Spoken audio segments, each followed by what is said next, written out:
Hello guys, welcome back to my channel, it's Mimi. So আজকের ব্লগটা হচ্ছে হনুমানজির ব্লগ। হনুমানজির পুজোতে আমি এসেছিলাম জিমে, আমাকে জিম থেকে ইনভাইট করা হয়েছিল, তাই জিমে চলে এসেছি।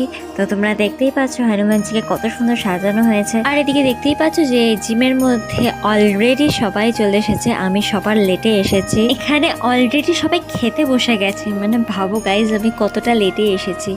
তো যাই হোক, এসে তো গেছি, এটাই বড় কথা। তারপরে দেখা হলো এই বেবির সাথে। এই বেবিটাকে আমার এত ভালো লাগে, মানে আমি এটাকে দেখলেই চটকাই। আর এই আমাদের জিমে প্রায়ই আসে। তোমরা যেই দিদিটাকে দেখতে পাচ্ছ যে একটা পিঙ্ক কালারের ড্রেস পরা একটা মেয়েকে নিয়ে রয়েছে কোলে, তো সেই দিদিটারই এটা ডগি। সো জিমে আসার সাথে সাথেই আমাকে সিন্নি আর লাড্ডু দিয়ে দিল, প্রসাদ দিয়ে দিল আমাকে খেতে। প্রসাদ খাওয়া হয়ে যাবার পরে আমি আবার সেই বেবিটার সাথে খেলা শুরু করলাম। আমি একে বেবি বলছি কারণ এই সত্যিকারেরই আমার একে বেবির মতনই লাগে একদম। এমনিতেই ও ছোট, আর আমি ওকে কখন থেকে বলে যাচ্ছি একটা সেলফি নেবো, তারপরে দেখলাম যে ও আমার মুখ খালি চাটতে আসছে। সেই সময় তাহলে ভাবলাম যে তাহলে ভিডিওটাই করা যাক, তোমাদের সাথে শেয়ার করি ও কীভাবে আমার মুখটা খালি চাটতে আসছে। ও নাকি বাড়িতেও এরকম করে, মুখ চাটতে আসে। মেকআপ করলে নাকি ও আরও বেশি চাটতে আসে, এবং মেকআপ জিনিসটা ঠিক পছন্দ হয় না, ওই মেকআপ দেখলেই নাকি মুখ চাটতে চলে আসে। তো জিনিসটা আমার বেশ ভালো লেগেছে, এত কিউট লেগেছে। আমি ওকে অনেকবার ভাবছিলাম কোলে নেবো, তারপর দেখলাম যে না, ও কোলে আসতে চাইছিল না, তাই জন্য আমি নিচে বসে ভিডিও করছিলাম। ওর সাথে যখন ভিডিও করছিলাম তখন আমাকে স্যারে বললো যে চলো এবার তুমিও খেতে বসে পড়ো। তো স্যারের কথা মতন আমিও খেতে বসে গেছি। তো আমিও খাওয়ার সাথে সাথে দেখছো আরও অনেকেই বসে গেছে, বাট আমার পাশে দেখেছো কে বসে আছে? আমার পাশে কিন্তু এই বেবিটাই বসে আছে, কিন্তু বেচারা ও কিচ্ছু খেতে পারবে না, ওর খাওয়া এখানে কিচ্ছু নেই। ভালো লাগছে যে আপনারা শুধু আমি চাই বজরঙ্গলির পোশাক, এত সুন্দর কলিযুগের পোশাক সারা জীবনের মতো করে থাকবে আপনাদের। আমি চাইবো আবার বছরের পর বছর যাতে বজরঙ্গলি পুজো এখানে যাতে না হয়, অন্য কোথাও হয়, বড় করে কিছু খান আপনারা, পেট ভরে খান, অন্য জিমে গিয়ে খান। আমি চাই যাতে শীতের সময় আমরা বলে খাই। সো তোমরা যে বক্তৃতাগুলো এতক্ষণ ধরে শুনলেন, এই হচ্ছেন আমার স্যার, আমার সেকেন্ড বাবা।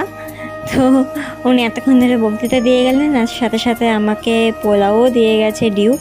ডিউ হচ্ছে আমাদেরই পাড়ার একটা ভাই, তো ও জিম করে আমার একই জিমেই। তো ওই আমাকে পরিবেশন করছে, দিয়ে আমি বললাম যে না, আমি অল্পই খাবো, তাই জন্য আমাকে পোলাও আর আলুর দম অল্প অল্প করে দিয়ে গেছে। তার সাথে ছিল চাটনি, পাঁপড়, পায়েস। আমার সেগুলো ভিডিও করা হয়নি কারণ আমি ভুলে গেছিলাম। আর এই পোলাও, আলুর দম সব কিছু রান্না করেছে আমার মধুমি দিদি, আমার সেকেন্ড মা, যাকে তোমরা দেখলে হাই করছিল। তো তোমরা নিশ্চয়ই চেনো, তোমরা অনেক ব্লগে দেখেছো মধুমি দিদিকে। তো দিদি সব কিছু রান্নাবান্না করেছে, দারুণ রান্নাবান্না করেছে। আর আমি এদিকে দেখো পাগলের মতো নিজেকে দেখাতেই ব্যস্ত। তো চলো, খাওয়া দাওয়া তো হয়ে গেছে, এবার একটু ওঠা যাক। তো আমরা খাওয়ার থেকে উঠেই চলে এলাম ফার্স্ট ফ্লোরে। মাথাটা গেছে আমার, মানে আমরা ছিলাম গ্রাউন্ড ফ্লোরে, এবার ফার্স্ট ফ্লোরে চলে এসেছি।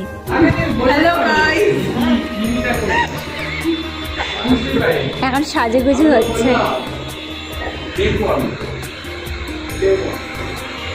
তো তোমরা দেখলে আগের ক্লিপে তোমরা যাদেরকে দেখলে, তো তারাই হচ্ছে আমার জিমের ফ্রেন্ড।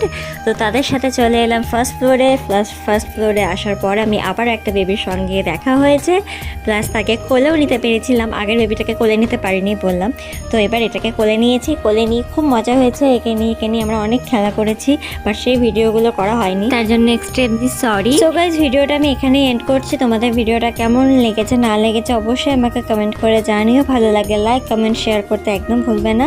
তো দেখা হচ্ছে একটা নেক্সট ভিডিওতে। ততক্ষণ ভালো থাকো, সুস্থ থাকো, টাটা।